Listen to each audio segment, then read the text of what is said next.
After more than 6 weeks, closing arguments are scheduled to begin on Monday in the trial of 5 former members of Canada's 2018 World Junior Hockey Team. This is the trial of Michael McLeod, Dillon Dubé, Carter Hart, Foote and Alex Formenton. Each has been charged with sexually assaulting a woman known as EM at a hotel in London, Ontario, in June of 2018. Michael McLeod also faces a second charge of being a party to sexual assault. All 5 men have pleaded not guilty. It was a trial that was full of tension from the beginning. There was an early mistrial, then a second jury dismissal, both arising from concerns over interactions between jurors and defense lawyers. Finally, it proceeded as a judge-alone trial. As the closing arguments begin, we wanted to take this moment and look at what this trial tells us about our cultural understanding of consent and masculinity. So today, we're talking to Rachel Giese. She's the author of a 2018 book, Boys: What It Means to Become a Man. She's also a deputy national editor at The Globe. I'm Menaka Raman-Wilms, and this is The Decibel from The Globe and Mail. Rachel, great to have you here. Thanks for being here. Thanks so much for having me. I think a lot of people have been following this trial very closely. And I've been wondering, what do you think it is about this situation that's really caught people's attention, that's affected people so much? I think there's an element to the Hockey Canada trial that's a real Rorschach test. I think people are bringing a lot of their own personal histories and biases about sex, sexuality, about the sport of hockey, our beloved national sport, about gender dynamics. So I think that how one looks at this case says a lot about, maybe who you identify in this. I think it also is, yet another case where we have the question of consent and what does it mean and what does meaningful consent look like at the forefront of the case.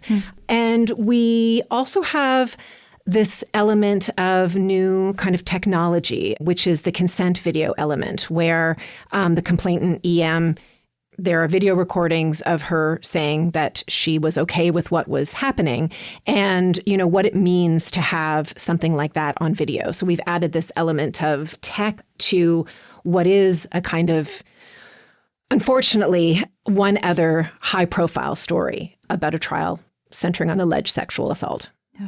We are definitely going to get into that video and the issues surrounding that a little bit later. But I just want to kind of stick on some of these broad topics that you're mentioning here. I'm glad we're talking to you because I know you've written extensively about gender politics. You published a book in 2018 called Boys: What It Means to Become a Man. And you've also just written a piece for The Globe about how we're failing young men. What made you want to write this recent piece? Well, I wrote my book. My book came out in 2018. I started writing it in 2014. So we are, a decade on. And even while I was writing my book, I was seeing this kind of cultural shift that allowed for a tiny opening around gender roles and gender norms, a sort of a bigger conversation that was looking at, how do we raise boys versus how we raise girls? How do we have conversations about consent and healthy relationships? How do we think critically about messages around masculinity? And by that, I mean traditional forms of masculinity. And then we saw a retrenchment back into a backlash, a call for more rigid gender norms, a call for something certain in a changing world. And I think now we're also in a moment where we have a lot of autocrats, a lot of political movements globally that are trying to attack and pull back the rights of women and girls, whether that's over their reproductive rights, whether that's over their economic autonomy, and a kind of a resurgence of the idea of traditional gender norms, whether that's happening on a bigger political scale or whether it's happening in places like the manosphere. So, sites online, forums, chats, the rise of people like Joe Rogan, who kind of preach a particular kind of gender roles for boys and for men. Right. I thought it was very interesting reading your recent piece that you wrote for The Globe. You start this piece off by talking about a time, I guess this was about 10 years ago, when you were a reporter and you were hearing from a lot of male readers. What were they telling you? I was writing at the time about what would become the Me Too movement and the growing calls from, women to address sexual harassment and sexual violence. And, we were hearing from more and more women on social media sites and speaking out and saying, this thing that I'd been silent about, this thing that we've kind of normalized as kind of what it means to live as a woman in the world, whether it's the catcalls or the harassment or whether, it was just being afraid to walk down the street at night. And I started hearing from men who wanted to tell me about what they had done. No one confessed any crimes to me, but they wanted to talk about the time when they had, a moral lapse, or they wanted to talk about what it meant that they sat on the sidelines when the boss made a suggestive comment that clearly made their female colleagues uncomfortable, but they didn't speak up. Or they had been in a relationship where, they were having an encounter that was consensual, but they could tell the woman maybe wasn't into it. And so they wanted me to tell them, were they part of the problem? And if they were, how could they do better? And these are complete strangers reaching out to a reporter. These are complete strangers. Wow. Many of them wrote to me anonymously. For the most part, I really felt that they were reaching out to me in good faith because I don't think that they had anywhere else to go, that I was this reporter. And I was also writing about not just the perspective of girls and women who had experienced this, but the way that social pressures had a role in how boys and young men behaved. And so I think I was perhaps writing about in a way that was trying to understand why boys and young men might behave in certain ways, rather than just saying it was wrong and bad, but saying, well, here are all the pressures. Here are all the social messages these guys are getting. So how do we address that as a way to help men be engaged in the movement to stop gender-based violence? And so I think that they wanted to have a woman say to them, yeah, you probably could have done better, and here's what you need to do. And I don't think I couldn't get very involved in the lives of these men, but I found it poignant. What does it tell you that this is the outlet that they were looking for here? I think it told me that, I can't say for certain whether they did know better, but I think what I found was people looking back at past actions who were hearing from their wives, their girlfriends, their friends, their sisters, their colleagues. And suddenly it was like they were seeing things that had just seemed like normal to them or funny or a joke. And suddenly thinking, ooh, I should have spoken up. Like they were actually hearing women's experiences. Maybe they were told them before, but they actually heard them for the first time. And I think that they were experiencing some guilt. And what I felt was that these guys were really trying to understand, like, how much of that was me and my moral failings, how much of that was just what I was told was normal. This is sort of what guys do, I think that we have a lot of messages in our culture that boys will be boys, that there's a certain amount of bad behavior we should anticipate from young men. And I think a lot of these men felt that they hadn't actually been encouraged to behave differently. They hadn't actually been given the tools to have honest conversations. They hadn't been given the tools to stand up to somebody who was saying something misogynist or homophobic. Well, let's talk a little bit more about these cultural messages then that you're picking up on here. I know this is a big question, but I think you are someone who can tackle this, Rachel. Like, how would you describe the cultural understanding of what it means to be a man in this day and age? Big question. Big question. Big question. I mean, I think that, first of all, I think there's lots of different kinds of masculinities. I think the one that I want to talk about, and I think the one you're asking about, is a kind of very traditional, conventional masculinity that, is been sort of inherited through our culture, that prizes a lot of what we think of sort of stereotypical macho qualities. So these are things like, being physically strong, being a breadwinner, not being vulnerable, not crying, being sexually successful. So having a lot of swagger. It means being like one of the guys. It is a kind of masculinity that exists in opposition to what we think of as femininity. So if we think of femininity as soft, nurturing, vulnerable, tender, emotionally intuitive, then this kind of masculinity is everything in the opposite. And I want to be clear that not all these qualities are necessarily bad qualities, being strong or brave or, successful. These are not bad things. But I think that when I think about this kind of masculinity, it's a masculinity that often tells men how to be successful in ways that aren't actually very good for them. So it tells men that, in order to be successful, you must never express your feelings. Well, that is terrible for their mental health. It says to men, to be a successful man, you have to take a lot of risks. You have to binge drink. You have to drive fast. You have to, don't be vulnerable and go see a doctor. Well, all of those things are terrible for their health. So a lot of these masculine norms are things that might make a guy look like a successful man, but it oftentimes cuts him off from his emotional life, from the capacity to be vulnerable, from looking after himself, and it leads to a lot of isolation.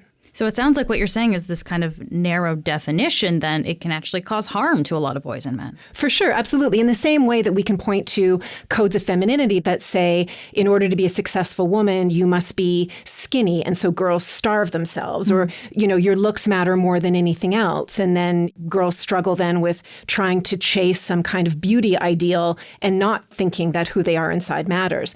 In the same way, these kinds of very conventional ideals of masculinity cause a similar kind of harm. And we see that with increasing rates of suicide, or we see that now, particularly, in parts of the manosphere where young boys are taking steroids to build out their bodies, or we've seen the rise of movements like the incel movement, where there are young men who feel because they are not sexually successful or traditionally good looking, they go to these sites that are full of hatred and misogyny. So these codes, these rules can be very limiting and very damaging to boys and young men, and then it can cause them to do damage to girls and young women. Yeah, and I think that's, I guess, the next step that we should talk about, because, you're mentioning a lot of things that we are hearing about these days, the manosphere, incels, like these are all things that are kind of in the zeitgeist. And so, you've kind of made the connection of how this can harm then boys and young men. If we take it a step further, then, how does that potentially cause harm to other people in society? We know the profile of mass shooters is primarily young men, right? So we know that there is a kind of pipeline that occurs in the manosphere from, boys, they sort of are a little curious about like weightlifting videos or diet videos. And the algorithms can then, in various sites start delivering more and more extremist material that radicalizes them towards a kind of misogynist thinking, white supremacist thinking. And so you have these kind of powder kegs brewing. So I think that if we're raising a generation of boys and young men to be cut off from their vulnerability, cut off from their feelings, cut off from empathy, then they're not going to be able to be good partners, good friends, good bosses, good spouses. They're not going to support equality for women. They're not going to believe it when women say, I was abused or hurt. They become broken people and then they harm others.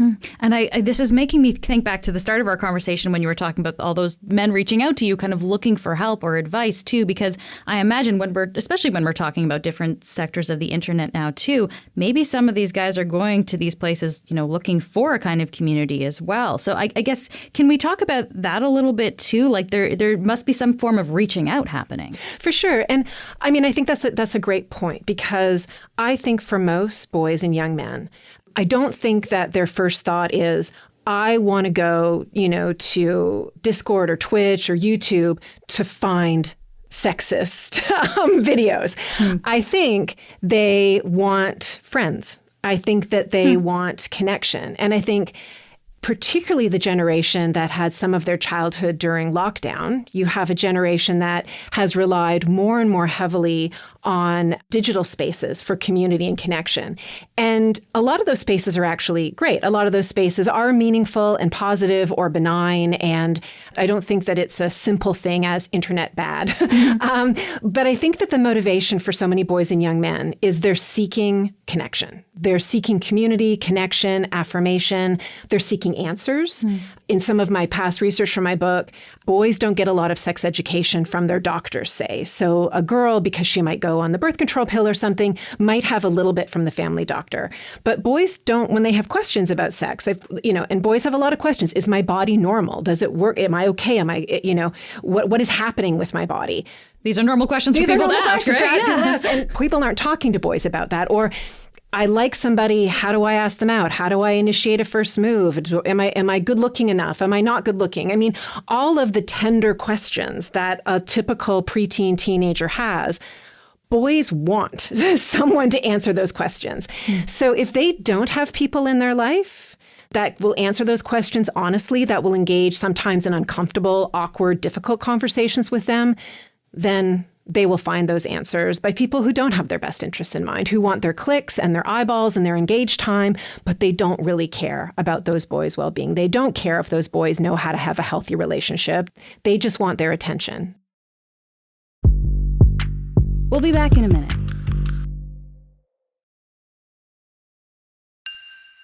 So, Rachel, I think one of the big questions of the Hockey Canada sexual assault trial really hinges on consent. You alluded to this a little bit earlier, so let's talk about this now. It came up during Carter Hart's testimony, and he was the only defendant to take the stand. The Crown attorney asked Carter Hart about a video that another accused player, Michael McLeod, took of the complainant, EM, saying that she consented. And I just want to go over this exchange that happened in court here. So the Crown attorney asked Hart if he agreed that, quote, logically speaking, you would only think of recording a consent video if there was some possibility in your mind that the person might later say they weren't consenting, end quote. When Hart said no, she asked him why else McLeod would have taken a consent video. And Hart responded, quote, lots of professional athletes have done those things before, end quote. So, Rachel, I guess I want to ask you about this idea of getting proof of consent. Like, what do you think that says about our understanding of consent? Ooh, it says our understanding of consent is really deeply messed up, right? I think that, the big no means no, yes means yes. I understand why that became the sort of prominent way that we talked about consent with young people. A big part of, orientation programs at colleges and universities and sex ed programs. I remember those little buttons first year of university, right? No means no. No means no. And then there might be a spinoff to enthusiastic consent, And, it's not a bad start, right? To make it super simple. It's important if you are doing any kind of activity with someone that you want to make sure you want to respect them, to say, is this okay for you? Is this what you want? But it's a terrible place to end the conversation because that consent conversation doesn't actually look like how sex actually happens. It's not a contract you sign at the beginning and you agree to all the terms and you lay out all the acts that are going to unfold over the next 5 minutes to 3 hours, and you have sort of a blanket, everything that's going to happen here is going to be okay.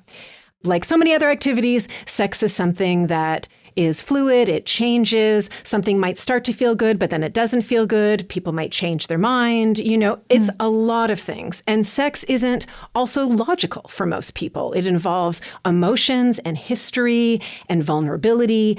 So I think that what we've done with oversimplifying consent to say, yes, I consent or no, I don't consent, is that we actually haven't taught people to have the kind of ongoing conversations about sex. And I think that it might be good, in addition to teaching young men yes, no consent, talking to their partners about what is pleasurable for you? What do you enjoy? What feels good for you? How can I make you feel good?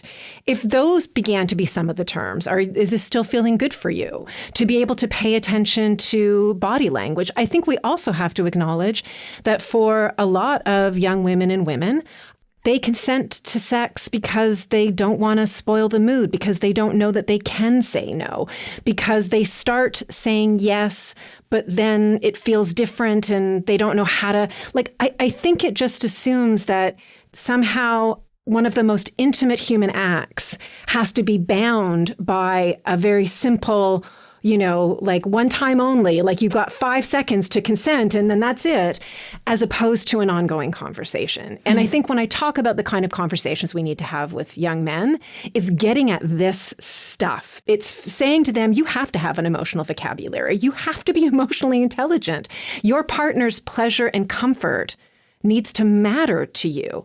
And also, I think one of the things that we don't talk about as well is I don't know that boys, even if they're initiating sexual contact, if it always feels consensual for them, or how much are they responding to pressures to perform?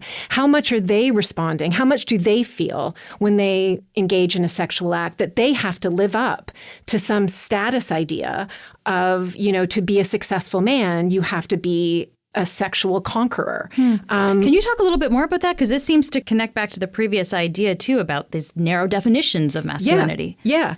And some of the experts that I spoke to for my book, they talked a lot about the fact that boys, sometimes they can feel pressure from girls. Sometimes they feel that if they don't make the first move and aren't sexually sort of more aggressive or assertive, young women might think that they're not manly enough or they're not living up to being a real man. Sometimes they feel that their friends are expecting them to be these Lotharios and come back from an encounter with some kind of story of conquest or sexual success.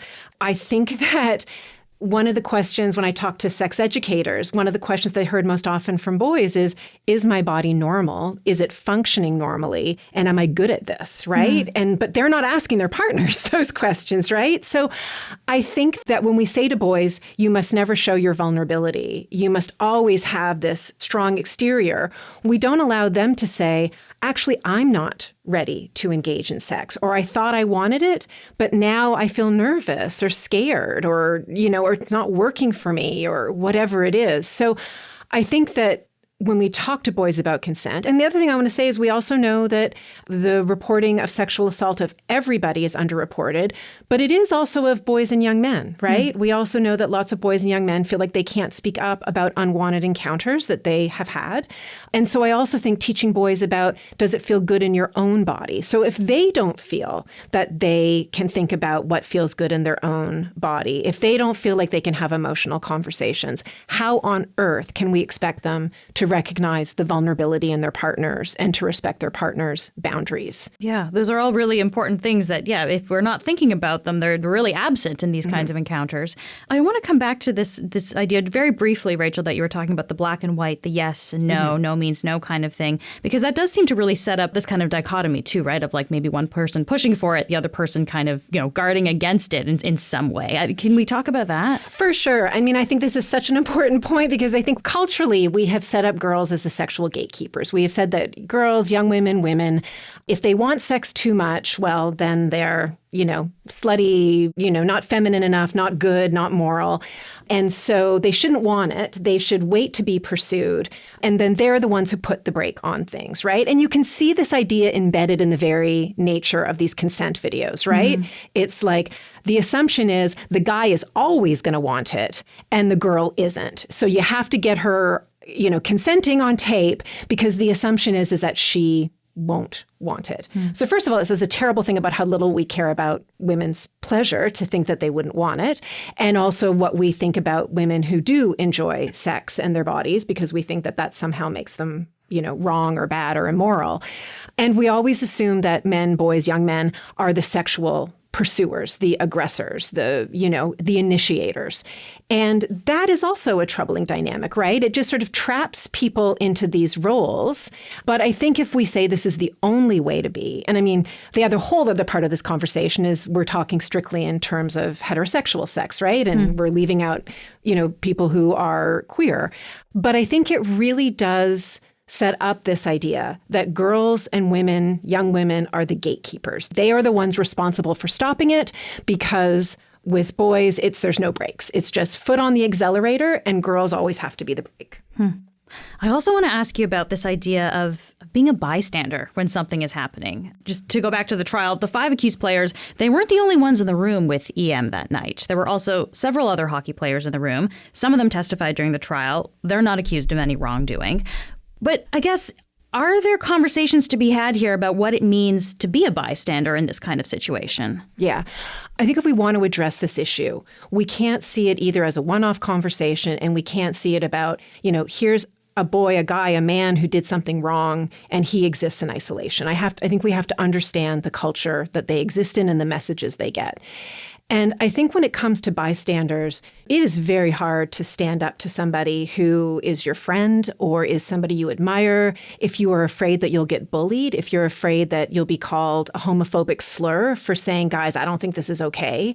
I think that that takes an extraordinary amount of bravery that certainly not a lot of adults can even have to step in when they think something is wrong. There's just a lot of, I think all of us have this innate hesitation. We don't want to cause a fuss. We don't want to embarrass ourselves. We don't want to be rejected from our circle. And I think bystanders play a key role in tacitly approving of something that they see happening if they don't step in and say, wait a second, I'm not sure this is okay. This needs to stop, or I want to check in, or, And I think that that is incredibly important to not just talk to young men about what it means to not engage in something sexual without consent in the broadest term, but also to say, if you see something that doesn't feel okay, whether that is a sexual encounter, sexual assault, or whether that's the telling of a misogynist joke, whether it's somebody has forwarded the nudes of their ex-girlfriend to you and your choice to either forward them along and laugh at it, or to say, this is absolutely not okay. It's not okay to forward these nudes or whatever it is. So I think that there is a lot to talk to, boys and young men about how to be allies, how to stand up. And just because they didn't do the thing, it doesn't mean they aren't responsible for helping to change the culture. Before I let you go, Rachel, we're likely going to hear a decision on this trial at some point in the next few weeks. But in broad terms, I guess, where do you hope the conversation on consent and masculinity goes from here?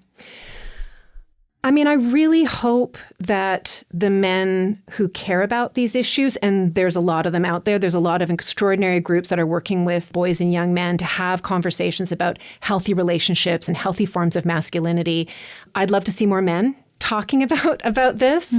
I'd love to see more men who are role models for young men, whether they're teachers or coaches or, leaders in some ways in their communities, having these kinds of honest conversation with boys and young men. I'd like us to look at our policy around sex education in the country, because that's under attack right now. And a lot of our education around building healthy relationships is part of sex ed curriculum. So I'd like to see a bigger conversation about that and looking at bringing more comprehensive education to young people about emotional literacy, building healthy relationships, and honest talk about sex and sexuality, talking about porn and the influence it has over how young people view and perceive sex. I think that we have to be, as the grown-ups, a lot braver, because if we're not stepping in, there are people who will be giving messages to young men that we don't want them to be receiving. Rachel, this was a fascinating conversation. Thank you so much for taking the time to be here. Thank you. It was my pleasure. That was Rachel Giese, a deputy national editor at the Globe and Mail. That's it for today. I'm Menaka Raman-Wilms. Our producers are Madeline White, Michal Stein, and Ali Graham. David Crosby edits the show. Adrian Chung is our senior producer, and Matt Frainer is our managing editor. Thanks so much for listening, and I'll talk to you tomorrow.